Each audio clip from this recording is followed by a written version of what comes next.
much for coming today. My name's Sylvia Brody. I'm the lead organizer with Toxics Action Center. We are a New England-wide public health and environmental nonprofit that works side by side with residents to clean up and prevent toxic pollution in neighborhoods. And over the past 23 years, we've worked with more than 625 community groups across New England to hold polluters accountable for contamination, reduce the use of harmful pesticides and other toxic chemicals, and prevent the irresponsible siting of waste, energy, and industrial facilities. And before I get started, I want to thank Gregory Patz and Raphael Adamek of the Boston University Superfund Research Program Community Outreach Corps. They worked with us to develop the map, that's right behind me today, of toxics in Massachusetts, and with the assistance from the National Institute of Health.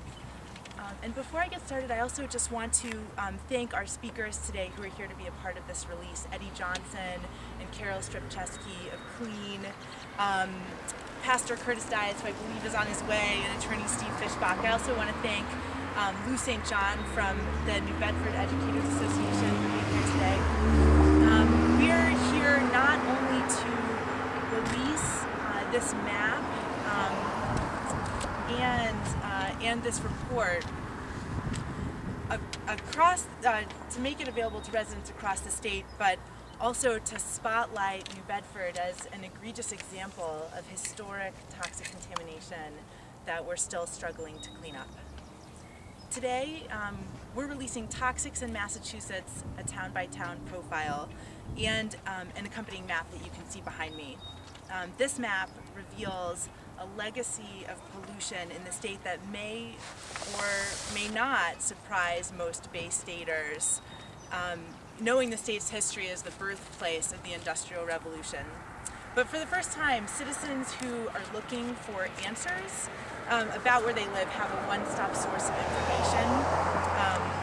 State and federal agencies work really hard to make this data publicly available, and it is.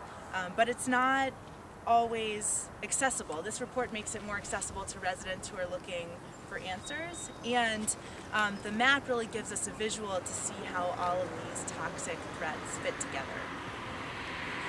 Citizens across the state want to know what hazards are in their communities so that they can take action to protect public health and the environment.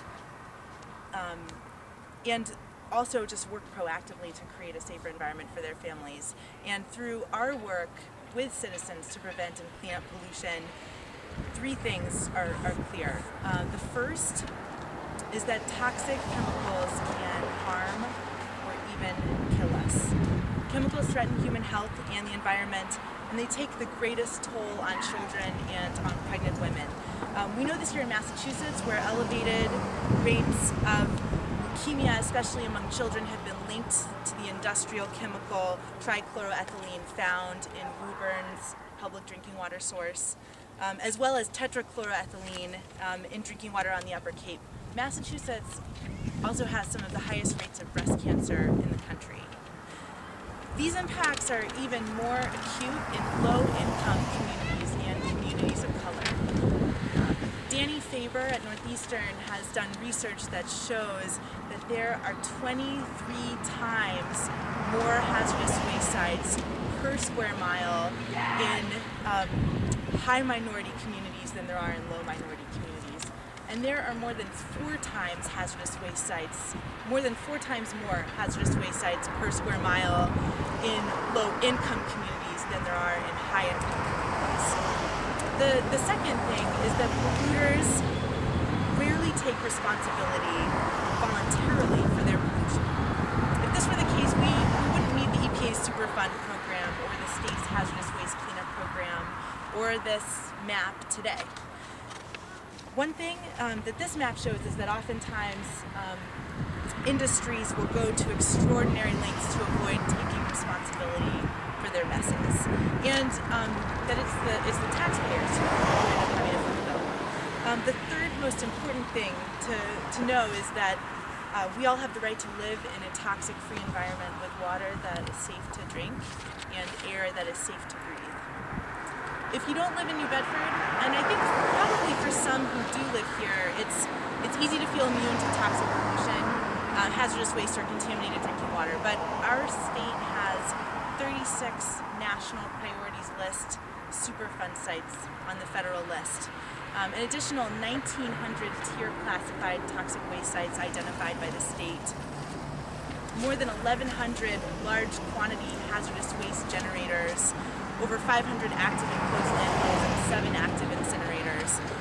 Here in New Bedford, there are 2 National Priorities List Superfund sites, 25 Tier 1 hazardous waste sites, and 19 large quantity hazardous waste generators. Hazardous waste isn't unique to New Bedford, though. Toxic sites are spread in every county, evenly across the state. And unfortunately, it's up to individual citizens to take action to protect their communities.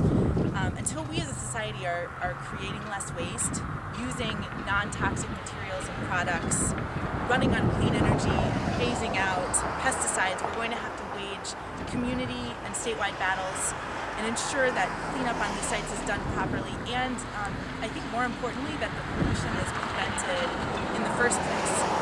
This report makes a number of specific recommendations, which I want to talk about really briefly, and then I'll hand it over to the rest of our speakers. The first is to phase out persistent toxic chemicals.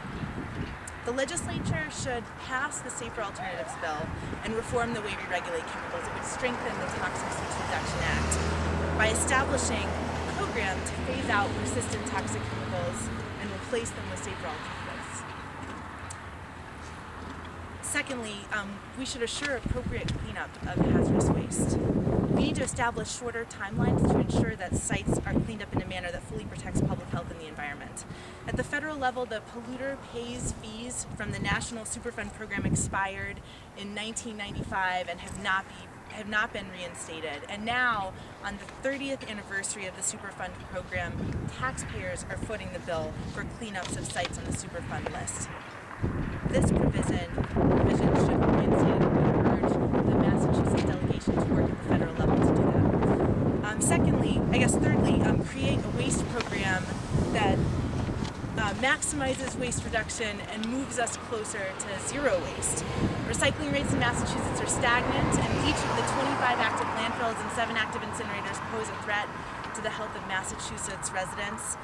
We need to continue to take steps away from burning and burying our trash and reduce waste at its source. We could be recycling or diverting 70 to 90% of what's currently being thrown away by focusing on reduce, reuse, recycle, and setting a goal of zero waste, and working to get there through aggressive recycling and composting, expanding the water bill and pay-as-you-throw, and also passing extended producer responsibility.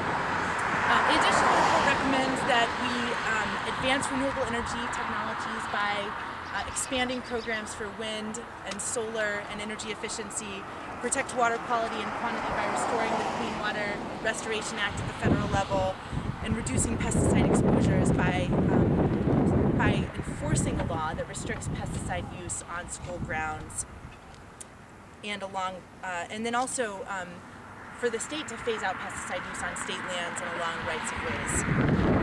If we put these recommendations in place, we can prevent future New Bedfords and protect the health and safety of our communities. I will talk about, I'll take questions on specifics of this report at the end of the press conference, but right now I want to introduce Eddie Johnson, the president of